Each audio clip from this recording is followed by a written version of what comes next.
Hello and good evening, everyone. Welcome to the Business of Property. I'm your host, Cheryl Leong from Property Development Australia. I begin today by acknowledging the traditional custodians of the land on which we virtually meet today and pay respects to elders past and present, and I extend that respect to our Aboriginal and Torres Strait Islander peoples here today. So, at the Business of Property, we interview superstar guests in the property development space and share their expertise, their deals, and their stories to help empower, build, and grow our community of property developers. And today, the superstar, no less, who is someone who is quite well known in the construction, finance, and joint venture space, Mr. Dan Holden from the Holden Capital. Dan, who I'm going to introduce over to the property development platform in a moment, has just released his first book. It's self-published, Constructive Finance, and there are a whole lot of insights in there, which I'm going to really love diving into this evening with all of you. So I'd love to introduce Dan. Come on down. Hey, Cheryl. Thanks for having me. Much No, appreciated. very, very excited to have you here. So, Dan, congratulations on the launch of your first book. Exciting Yes, stuff. it is. And I know that yo Cheryl Leong. I can't see who your name, but thank you for joining us. Any comments and any congratulations to Dan? Please pop it in the comments. Dan, obviously, I'd like to understand. Let's start back from the beginning.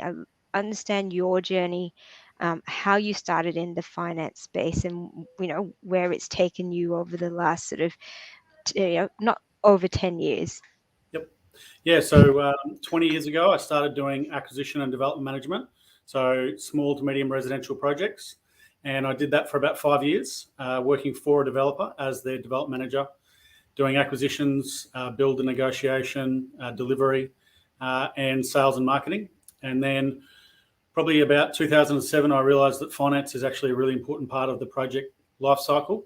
And I was approached by a big national firm to come and work with them in the Brisbane office. They're a firm called 𝗪 𝗪𝗔, so they were very large, probably the largest in the country. They did about $3 to $4 billion a year in debt, mainly construction. They did joint ventures. They ran a small investment fund of about 300 million, which they invested into projects. And so that was more, I'd say, medium to high-end size projects.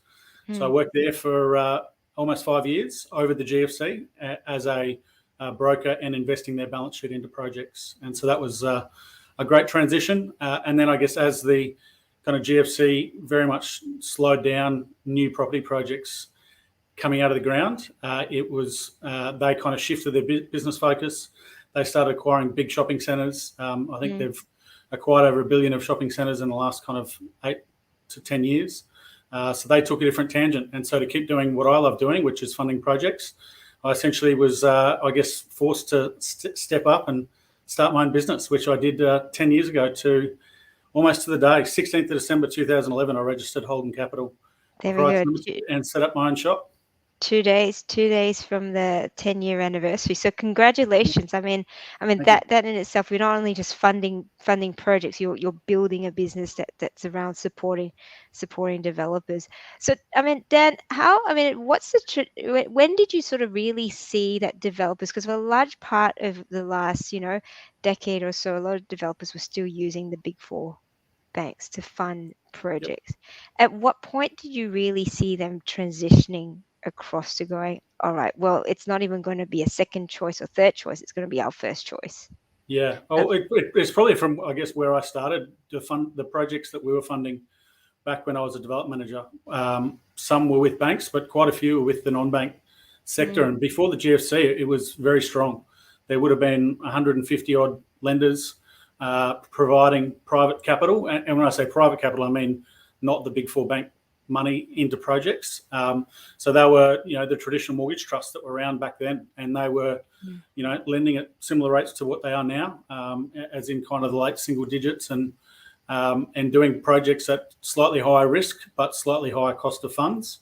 So they were always around, and then in the GFC decimated a lot of them. So I think post GFC, kind of when I was doing this for 𝗪 𝗪𝗓 and set up my own shop, it was probably 10 to 12 to 15 lenders that were still lending and reputable, because quite a few of them, I guess, didn't carry themselves very well during the GFC, as in trying to get their money back and carrying on like cowboys. So ones that we could regularly deal with and transact with, there was probably a dozen left. And then now it's definitely growing. So post GFC, it was probably a big focus on bank to fund quite a lot of projects, because there weren't many providers of non-bank capital. And then I'd say probably about 4 years ago, it started to really rocket up in terms of the amount of non-bank lenders. Now there's one every week popping up with kind of a couple of minutes experience and a bit of money to lend out. So that also brings its own risks as well. So yeah, it's definitely an interesting space. Now there's capital aplenty, choice aplenty, and that brings about a different set of decisions to make before you decide who to partner with to fund your project. Yeah, which is, I mean, this is probably one of the reasons that you've decided to write this book. I mean, tell us a little bit about the book and what who is it for, and what can we expect to be finding in the pages. Yeah, so I very much wrote the book because essentially there wasn't one there. It was kind of the book that I wanted to read, and no one had written it yet. So I thought, well, after my experience, I started the book 4 years ago, November 2017. It took about 6 months to write probably 80% of it, as in the content, to just put words on a page and kind of, frameworks and ideas onto a page. And then I kind of let it sit for the better part of a year. And then we started the editing process this January. So we went through 3 editors, and that took about 10 months. And then we finally got the finished product, and now holding it in my hand, which is exciting. So, but I guess another reason why I wrote the book was a lot of the conversations I was having with developers in a one-to-one fashion, as they call up and say, "Hey, I need 5 mil or 10 mil for this project." The same kind of discussions having over and over again. It was kind of like, well, instead of having that conversation one-to-one, to put it in book format and share it, is then having that same conversation one-to-many. And so, don't have to repeat myself as much and cover that much ground with so many different people. But also, the size of our business and the amount of projects we can fund in a year, we're not able to work with everyone and kind of touch every project. So it's sharing that information on a wider scale. So it's a little bit of secret sauce sharing, a little bit of, but also it makes a better borrower for me and our team. If someone has read this book and is up to speed with it, I'm sure half the people think they already know it all and probably don't. You might be surprised. There might be something in there you don't know, but at the end of it, if you have covered all of that, you're then a better borrower for us as well, and other lenders to work with, because you've then got the basics covered, and you've also got, I guess, more insights into the kind of frameworks that lenders look at. So both our team as broker, when we're pitching deals to other lenders, and us as a lender in our own right,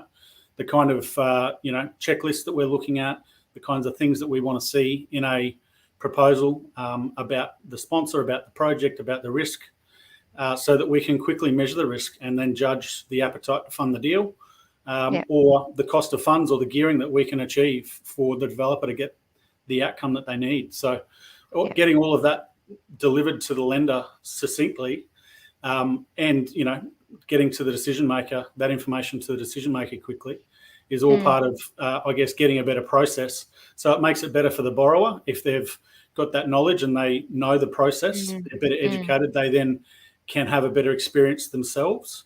But also it's better for us on the lending side or broking side that we've got a better, I guess, experience for us to deal with that borrower as well. Absolutely. And you touched on it very briefly. What does Holden Capital do? I know you mentioned you're a broker and a funder. So just sort of bring it back to sort of 101. What's the difference there? Yeah, sure. So 10 years ago, we started as a finance broker, and we still do that today. And so that's, I guess, us being approached by a developer to say, hey, I need 5 mil, 20 mil, 50 mil to fund this project. And us looking at our lender sheet, which is currently about 160 lenders, and saying, who's best suited for this? And that's very much about knowing who has appetite at the moment, particularly in some of those smaller funds, or when I say smaller, I mean, they've got a couple hundred mil there, but they might be getting quite full at the moment, or they might be underexposed and therefore want more, have appetite to get more money out quickly. So having all of that kind of knowledge, which is knowledge you get by talking to them daily and weekly and monthly about what they want to see and what they're keen to do, then kind of, saves time and effort to get that process done quickly and get an approval quickly and get your project funded quickly. And I guess the best terms as well. So that's all about just knowing the lenders, knowing what their appetite is, knowing what their current policies are, and knowing what they want to see so that we can match the project with the right lender. And that also includes joint venture funding, partnering capital with projects and developers. And that might be an ongoing capital partnership. It might be a standalone investment. So we do that as well. Or it might be actually a skills-based partnership. So we've done quite a few of them over the years where it's actually bringing in a developer with the skill set to actually deliver the project on a profit share basis. So there's many ways a joint venture can take shape, and we cover that in the book in quite a bit of detail. So land-based joint ventures, all that kind of stuff. So all of that side is on the brokerage side, which we do and have done for the last 10 years. And a lot of the guys in our team have done it for a very long time. I think most of the guys in our team are 5, 6, 7, 8 years here in our business with us. So it's long team and good guys that I've known for before they started the business. And then there's us as a lender. So about 4 and a bit years ago, we started our own lending side. Prior to that, we did the lending in association with another wholesale funder. So we were doing the lending for a couple of years before that. But about 4.5 years ago, we set up in earnest on our own with our own investors. And so that's Holden Capital Partners as a lender. And so since then, I think we've just ticked over 200 million investor capital raised and lent out on projects. So that's over probably, I think we're up to loan number 47 now across that 200 million. I think last quarter we did 29.9 million raised from our investors and funded projects. And this quarter we're on track for 46 million. I think we've got 5 settlements this week, and that's us as a lender. So that's us raising money from our investor base, putting together the, I think the one we settled today was 5.6 million construction loan on a land subdivision, no pre-sales. I think it was 7.25% interest rate, 65% LVR, good sponsor that we've dealt with before. So that gives you, I guess, a little snapshot of a deal that we funded today ourselves as a lender. And so what sort of percentage of loans are you doing sort of through your own fund and through the brokerage?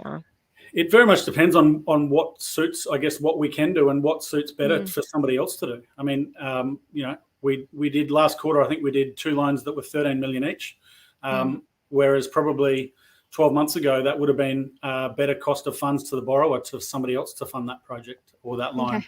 And so it depends on what's actually better. And so for quite a while now, we've actually provided a desktop funding summary to the developer with 3 options.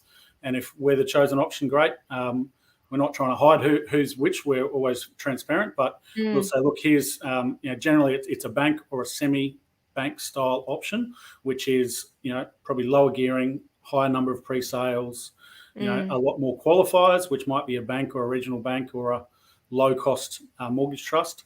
Then it might be a middle-tier mortgage trust, and then it might be a much more kind of rushed, higher costs, lower barrier entry lender. So we'll give a couple of options, talk through with the developer, find out what their motivation is. A saying is, do you want it cheap or do you want it quick? I guess is, if you want it cheap, then it should go with the bank and you jump through those hoops and get that lower cost of funding, and that's great. We're still doing plenty of bank loans at the moment for clients. But some people just want the certainty to get it funded and get it done and get it built, or particularly a lot of projects you're seeing at the moment in the last 2 or 3 years, there's a lot more product that is actually higher end and harder to get pre-sales on.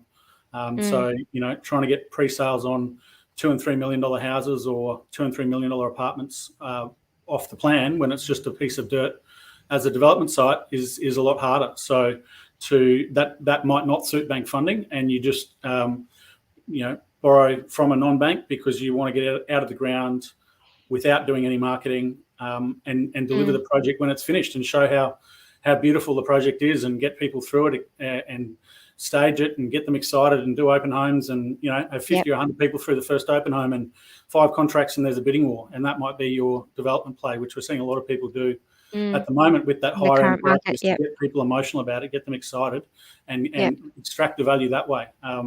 So that might be another kind of approach. So it depends on what the developer wants. Depends on what their game plan is and their strategy to delivering the project. Yep. Absolutely. Well, let's dive into some of the topics in the book, because I've had a good read, and I really like the structure of it, because I absolutely agree with you. There's nothing there that's educating people about the finance side of things. There's, we're educating people about how to be, how to find development sites, how to become a developer. Then there's this bit where you're like presenting to commercial lending, and so I mean, maybe we step back a little bit, because at what point does someone go from residential lending finance to commercial finance?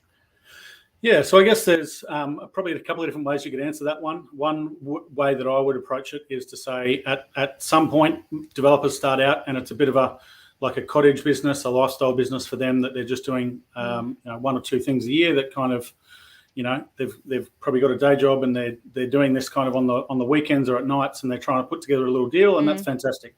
That's I guess either how you start or how you create some good passive income along the way, alongside your day job, and that's fantastic. And those kind of developers would probably be well catered to deal with their bank, their home loan broker, to set them up on a they'll lend 80% of site acquisition price at 4% interest rate, and they'll rely on your income statements to verify the income, and all of that stuff is a different process. And something that if you can stay there, then sure, stay there. There's nothing to say that you should or have to step up to a proper commercial lender. So probably the next step is when you're actually borrowing multiple projects at a time, when your income doesn't service the amount of debt that you're needing to borrow to do the projects that you want to do at a single point in time. Your projects are overlapping too much, and so therefore you're not meeting the criteria. I mean, the debt to income kind of matrix has been tricked a bit in the last 4 or 5 months again. So, jumping through all those hoops becomes a little bit harder. Getting approvals takes a lot longer because they want to forensically go through your whole portfolio, and they might want fresh valuations on everything. And, it just starts getting, it feels like you're swimming upstream.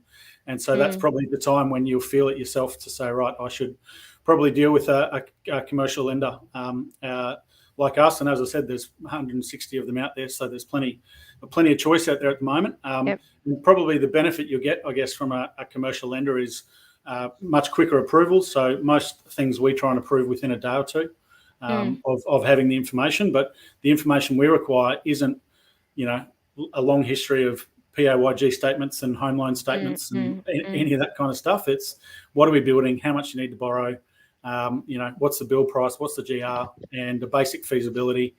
Preferably not a big estate master model that's confusing, just something simple that says, this is what I want to build, this is how much I need to borrow. We can turn those around within a day, and it's much easier. Most of them we settle within 5 to 10 business days from start to finish. Obviously, maybe allow a little bit more if you don't have a valuation yet. So yeah, it's speed to market, and it's also borrowing more. So banks will generally lend 70 to 75% of project cost. So that's if you're building something for 10 million, to pick a number, they're going to lend you 7, whereas we'll lend 8 or 8.5 mil. So we'll lend more with lower qualifiers, i.e. we're not seeking your income to service that debt, and lower pre-sales. So we're not generally seeking pre-sales to extinguish our debt before we lend you the money. We're taking a bit of market risk.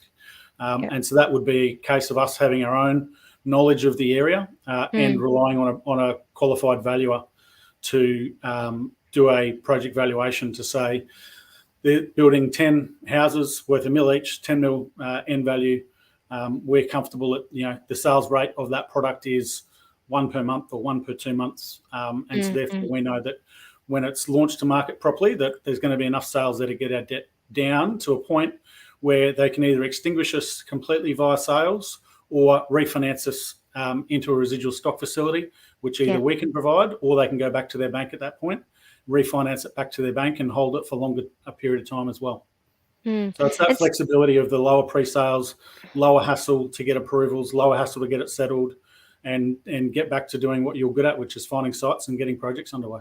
Yeah, absolutely. I mean, we get So, I mean, anyone that's sort of starting out with residential lending, exactly what you're saying, there's just so many boxes you've got to tick there when you're starting to look at development in a more serious sense, or you've got more projects. Obviously, you want to be looking at the options that you've got with commercial lending there. And you touched on this idea, the lifestyle developer and the performance sort of business, and that's mentioned in the book. If you can dive in a little bit more about that, sort of what's a performance business in terms of property development? Yeah, so I guess probably the standout turning point would be the point at which you derive your whole income from the property activities. So if you've still got a day job and you're relying on that to pay your bills and put food on your table, that's probably still in the cottage or lifestyle thing, and that's fine. There's nothing wrong with that. At the point at which your income is purely derived from the property activities, and then you start employing people, I guess you will employ consultants per project, but if you started hiring staff to help out, admin team, office manager, development manager, project manager, sales teams, that's really when you're kicking into that next level.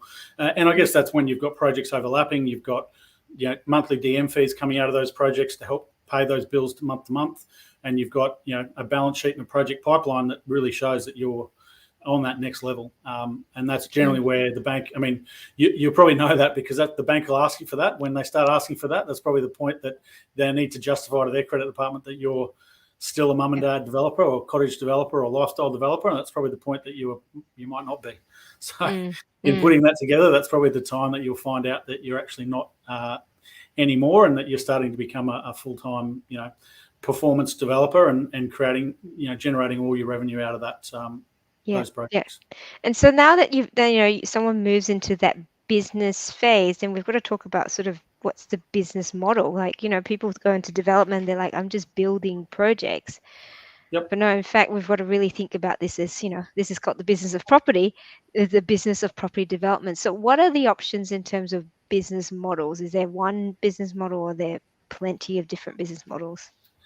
Yeah, I'd say there's at least half a dozen different typical ones that we see.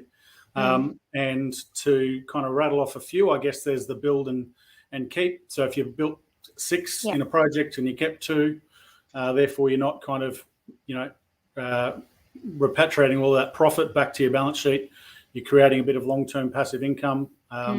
You're also probably being tax effective because you're not paying tax on the $1.5 million profit to only end up with $750. You're kind of keeping a bit left in property and assets and income, which is great to see. It's good to see that when someone presents their A&L to us to make a credit decision, and we can see that they've kept some previous product.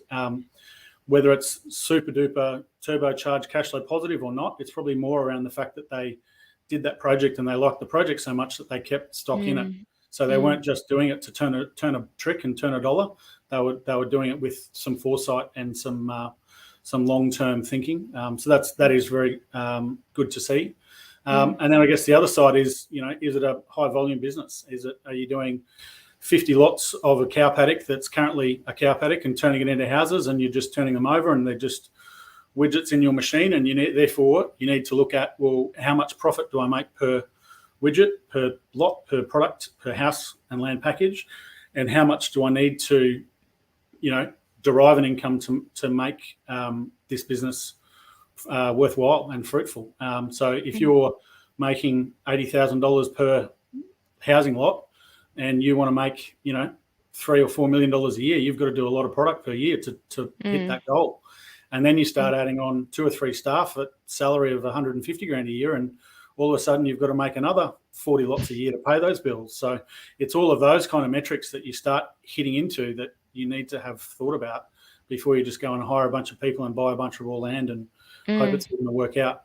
So it's having that little bit of foresight into that as well. And then I guess another business model is using other people's money in a bigger scale. So that's not to say borrow from your rich uncle and go and build some things. It's, are you going to partner up with a proper capital partner and go and build a number of projects that you otherwise wouldn't have been able to build? And so that looks like, for us as a capital partner, is partnering with a developer who's got the skills, the delivery expertise, the ability to find the opportunities. And what we would call that is they've got more opportunities than they do capital. Not to say that they haven't no money. It's to say that they've got enough money to do 1, 2, 3 things a year, projects, and that we then come in as a capital partner and help them do 8, 10 projects a year at a time. Yes. So that we're turbocharging their pipeline, and they're then getting, and so that's the full performance model. And you'd be surprised how many big name developers that you probably think have big, massive balance sheets actually probably just have a good capital partner. So that's probably the I guess the upper end of taking it to the next level, and the max level is the full performance developer. I'd say that probably covers enough to cover the spectrum of business models that I think is worth talking to. And just on in terms of what you guys do when you're joint venturing and looking at your partners, development partners, how much sort of skin in the game do you sort of expect? Like, how much, do you expect them to put some capital in as well? If so, like, what is it, a percentage? How do you determine skin in the game, or do you sort of go, no, not really, we don't need any? Yeah, and so it's probably back to that thing before I said, it's not about having no money and lots of opportunities. It's probably about having some and doing it and going on your own path as you currently are, but then partnering with somebody so that you can turbocharge that. So that's why I say they've got more opportunities than they do capital. So they've got enough capital to do 2 at a time, or 3 or 4 at a time, with their own balance sheet and their own resources. And it might be bank funding or a non-bank lender to fund all of those projects and fund the current pipeline. But then they've got more opportunities over and above that they can adequately fund. And so therefore they come to a capital partner to say, well, I could be doing these ones as well, but I don't have the capital to do it. Because they're all tied up in other projects. And so that might be us partnering with them in a sense that we repatriate some of the capital out of their current projects. So we've done that quite a lot in the last couple of years. And so that's a project that's mid-construction. They might have $2 million of their cash tied up in that project, say 4 to 5 million of bank debt in that project. They've now commenced construction. They've gotten through the risky parts of construction, i.e. now it's more finishing trades and the rain delays aren't really going to knock them around too much anymore, and it's just titling and marketing and selling. And so that for us is a lot more de-risked than it is when they've just lodged the planning application. So for us to get involved in that project is a much better, I guess, a lower cost of capital for the developer, as in a cost to them. But it's also easier for us to price because we can very quickly measure the risk left in our exposure on that project. Yes. And so us repatriating capital out of that project that's mid-construction is much better than us getting into a project where they've only just paid a deposit and submitted the planning permit to council. So for us, it might be a case of that. And that's probably, I guess, as a capital partner, is probably a little bit more single serving, i.e. that we're just coming in on this project here and there to help them with the overlaps of their project pipeline. And so that can be quite single serving, that it's just, okay, we'll just do a 2 mil top up here on this one. And then, 4 months later, 6 months later, we might do another 2 mil top up on another one. And so that's them repatriating their capital within their project pipeline.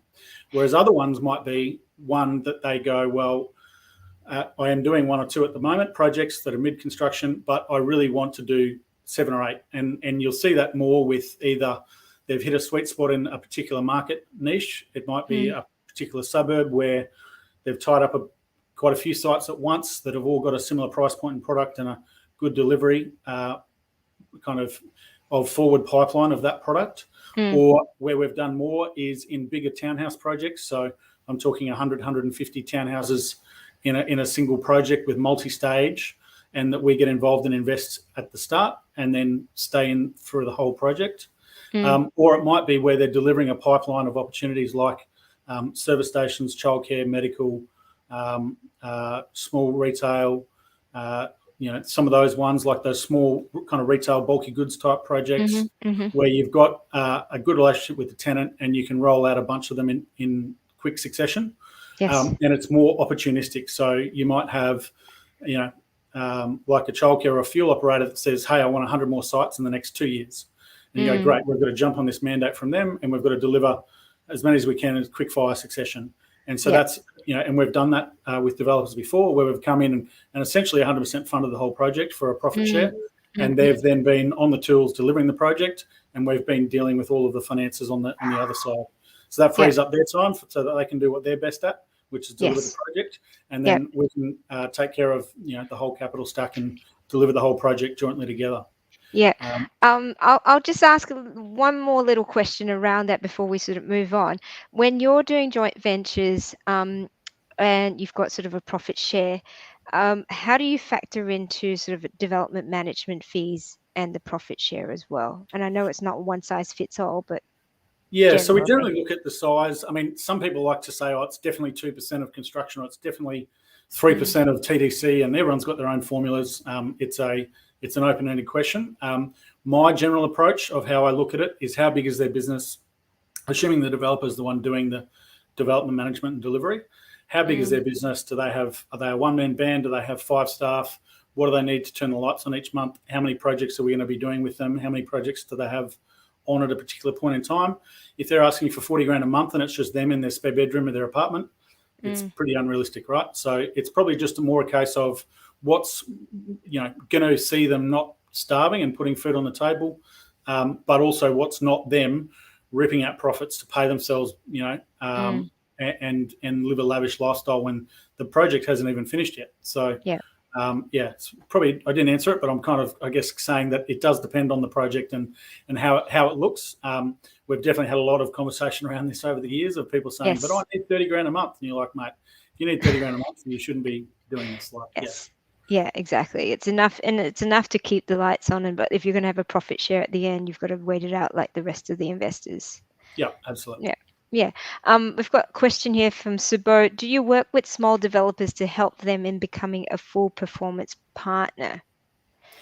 Probably not so much. So it's probably more the developers who have turned into a full-blown developer, as opposed to, I guess, if you're doing 1 or 2 projects at a time and you've got an income source already, it's probably still that you're actually better suited with a bank, and that might be borrowing against income in your house. It might be relying on your income to service the debt instead of pre-sales. All of those things. I mean, a bank's going to lend you 80% of site acquisition. We're only lending 65, sometimes 75. They're going to lend it to you at 3%. Our funds are generally 7.25%. So sometimes you're better off actually suited and staying with the bank as long as you can, because that's possibly a better outcome for you. So there'll become, as I said earlier, there'll become a time where you realise it's actually time to deal with a commercial lender. Yeah. And that's at the time at which you're, you'll know it. So it looks like our cleaners have just come into the boardroom and he's dragging his mop and bucket up the. That's all right. At least we know you've got a clean office there, Dan. That's a good thing. Exactly. This I love the name of this, sustainable capital. What does that mean? Yeah, so I guess that's understanding the metrics and the points at which you can bring external capital into your projects. Like I was saying before about repatriating capital or having a capital partner to be able to make that capital sustainable. You'd be surprised how many of, as I say, the bigger name developers or bigger projects that you see that actually have a capital partner in there. Just because you don't see a capital partner like us or one of the other guys on the banner doesn't mean that they're not there in some fashion, or that they haven't raised money from investors, to get that project up and running. So I guess having a bit more knowledge around the capital stack and how it works and how it can work in your favour is what I refer to about sustainable capital, is at what point you can actually have the capital working for you rather than you waiting for the last product in every, hey mate, how are you? The last product in every project to sell and settle to get your money back to fuel your next project. So it's a little bit of knowledge, I think, that'll help people get ahead of the game in terms of using capital to their advantage. Okay, so it's again the knowledge around and educating yourself as in what is the capital stack, and understanding as well. I guess it's whether it's first mortgage, second mortgage, equity, what the risks are surrounding each of those sort of in that stack. Exactly right. Excellent. So we've got another question here. When you hit serviceability constraints, to the usual suspects, and have a strong positive cash flow property portfolio ready, commercial and resi, is that a good prospect for you to look at? I mean, that's fantastic if you're at that point where your portfolio of existing property is cash flow positive and you're able to demonstrate that you can possibly borrow more monies. Probably one point that I'd say there, and we're doing 2 of these at the moment, is kind of around they're built to rent, but not with like a government assistance rental. It's just both of them coincidentally are 10 products per one, and the bank, their house bank said yes, we'd love to fund it when it's built, and we'll lend you 65% LVR when it's built and it's tenanted and the tenants are paying rent, and their current portfolio is surplus to their debt requirements.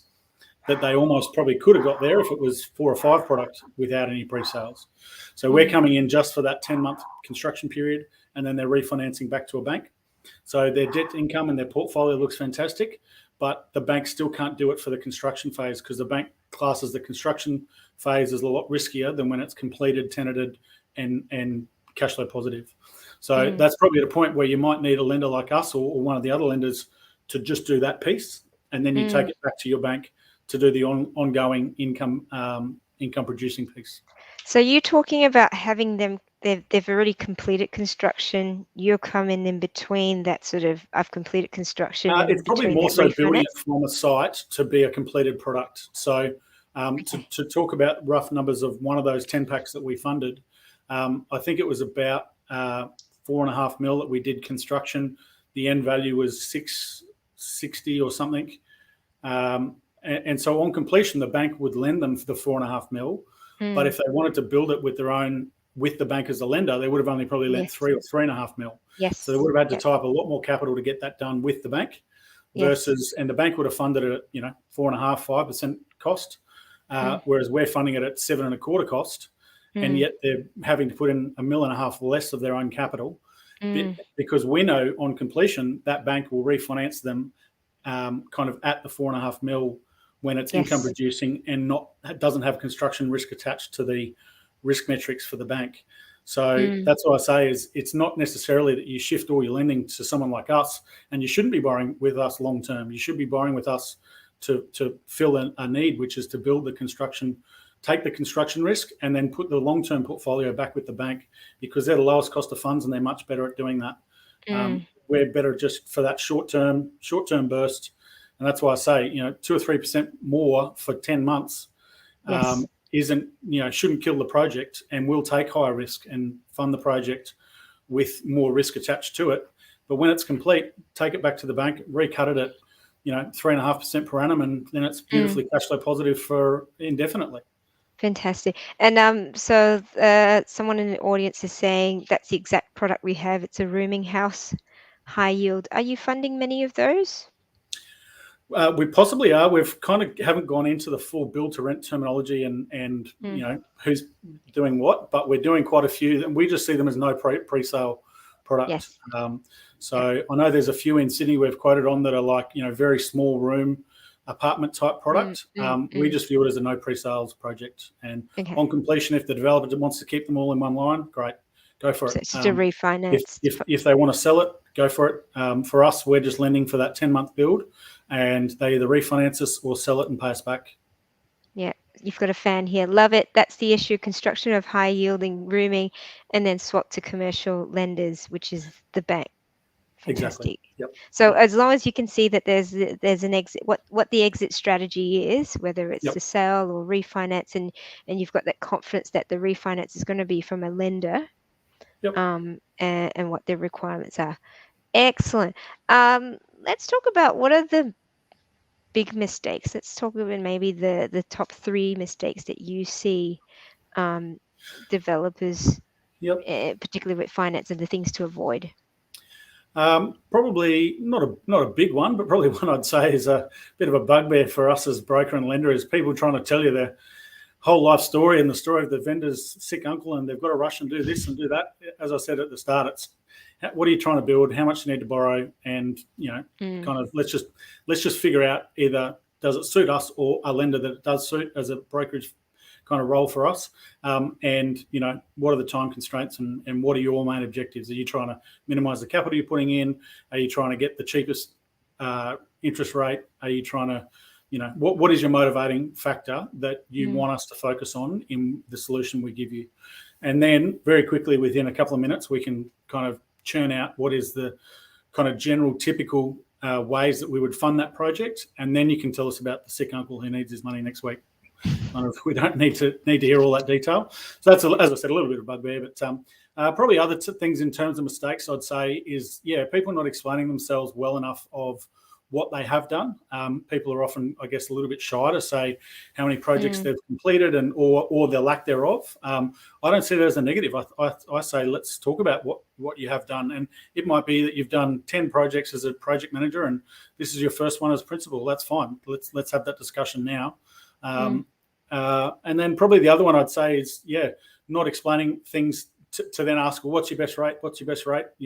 What's your max gearing? Do you lend 90% of cost? Well, yeah, we do sometimes, but we need to understand the project first before we can kind of say things that you'll try and hold me to, in the next conversation. So I'd say it's just taking it nice and slow and measured and explaining what you're trying to do.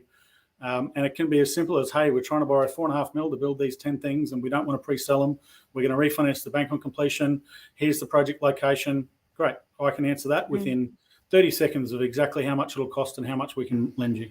So probably just being a little bit more relaxed in the approach. And look, I can understand there's some sharks out there in the private lending space that are a little bit more kind of angry and trying to hold you to account. I'd say it's just having an open discussion and saying, this is what I want to achieve and how can you guys help me achieve it? Because ultimately that's what we're here to do, is help developers get their projects funded. That's how we make our livelihood, and that's how our business has been successful so far. So I'd say calm down, have a measured approach, and just tell us the ABCs of what you're trying to do, and then we can very quickly give you an answer of what we think is achievable. Yeah, and what would you say to someone that's looking for finance? And the first question is, what are your rates then? I've got it cheap. I've got it cheaper here. Can you beat that? Yep. So, I guess definitely banks are always the cheapest cost of funding. They provide the cheapest cost of funding. They're always going to be the cheapest. We're never trying to steal loans away from the bank. But there's many cases where it doesn't suit the developer to wait for the bank to jump through those hoops, and that a private lending solution is actually a better outcome. Our interest rates start at 6.95. They have been for the last 18 months. We're not planning to go much cheaper unless something crazy happens. There's a lot of capital around at the moment. That's why we dropped them from 6.95. Most construction loans we do are from 7.25. It's more about how do you maximize your capital. Not that we want to charge 10% plus, but I'd say it's more a focus of how can you use our funding to your advantage, as opposed to spending 2 months trying to find someone who is at 5.5%, because there's probably not many that are that cheap, or if they are, it's because they do 10, 15 million only and above, because they're doing bigger projects with lower risk. So it's more about finding what's fit for purpose for the project that you've got, and then figuring out how to make that work to your advantage. Yeah. So question here, are you national? So do you lend in all states? We do, except we just today decided not to lend in Perth because we just got repaid on a couple that were there, and it just is, it's pretty tough. So we've got offices in Brisbane, Sydney, and Melbourne. We're happy to look at Adelaide. We do regional Queensland, but we've done a couple in Perth, and it's just everything takes a lot longer over there. So literally today we've decided to no longer lend in Western Australia. But on the brokerage side, we've got, I'd say, at least a dozen lenders that will lend in Western Australia. So still happy to have a chat and see if we can find a solution for you. Excellent. Well, I know I don't want to sort of divulge too much of what's in the book. It's definitely worth a read. Anyone that's looking to get into development and looking to get finance, if you're already in that development space and really wanting to find out more of the nitty-gritty about construction finance, highly recommend getting a copy of this book, where I will send details. Where are the best places to get a copy of the book? So it's all done through Amazon, because I'm not into publishing, so they take care of it all. They also take most of the revenue, so no, I'm not doing it for the money. They take pretty much all the fun out of it, but they also take a lot of the hassle. So if you buy it from Audible, they'll deliver it generally within 2 or 3 days, which is fantastic. It's spot printed and posted to you straight away. They deal with all the payments and everything like that. There's also Amazon Kindle, so you can download it to your device. And we're having a lot of trouble getting it up to Audible, but it's recorded in Audible format.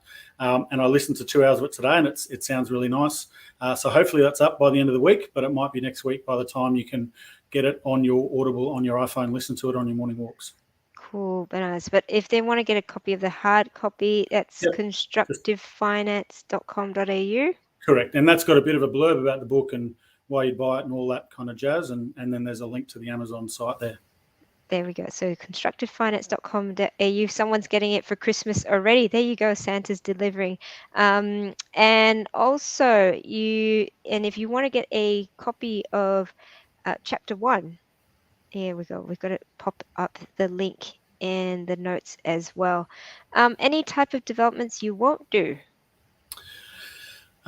Steer clear of retirement for a long time because it's very capital intensive. It takes a long time for that deferred management fee to kick in and really start showing profits and dividends. So it's probably something that I haven't, I have done in the past, funded and arranged funding for. It's probably something I'm not going to run out and do anytime soon. But I'd say generally speaking, we do a lot of different types. We're doing a lot of industrial at the moment. Again, I think the banks have really clamped down on local businesses paying $5,000 and $10,000 deposits, small deposits. So they're needing a non-bank solution. Doing plenty of land, plenty of townhouse stuff. Probably the one thing we're steering a little bit clear of is like the $5 million per floor apartment stuff. There's a lot of that up here in Queensland. We're probably just a little bit, either full or not overly confident on that market being a little bit crowded. So yeah, probably not jumping into that space. But generally speaking, if it's real estate development and it's 9, 12, 15 months in and out, us as a lender can get our money back. We're pretty happy to have a chat about it. Fantastic. All right. And if you'd like to get a copy of chapter 1, constructivefinance.com.au/first-chapter-free. I've got to make sure I update that link there, but I'll pop it on the Facebook page as well. Fantastic, Dan. Thank you so much for sharing. Thanks, Cheryl. Appreciate it. I have enjoyed reading the book. I'm going to spend more time diving into it because there's some really poignant sort of important notes in there and educational pieces in there about getting yourself finance ready as well for your projects. So appreciate all the best for the book. Congratulations again for your 10-year anniversary and Merry Christmas. Yes, same to you. Thanks very much for the invite. This is the last episode for the Business of Property for the rest of the year. So it's a great way to round up. So thank you so much, everyone, from myself, my family, and from myself to all of you. Thank you for tuning in for the Business of Property throughout the year. It's been a crazy 2021. I'm looking forward to a fantastic 2022. I'd love for you to be able to subscribe to us on YouTube. I am on Cheryl Leong on YouTube, where you'll find our past Business of Property videos. If there's anything in particular that you want to find out more about in the Business of Property, please put it in the comments below. If you want to be a guest on the Business of Property, pop in the comments below and tag me as well. It's been an absolute pleasure, and I can't wait to have a lot more sessions of the Business of Property next year. So take care. Goodbye, everyone. Have a Merry Christmas, and we'll see you next year. Bye-bye.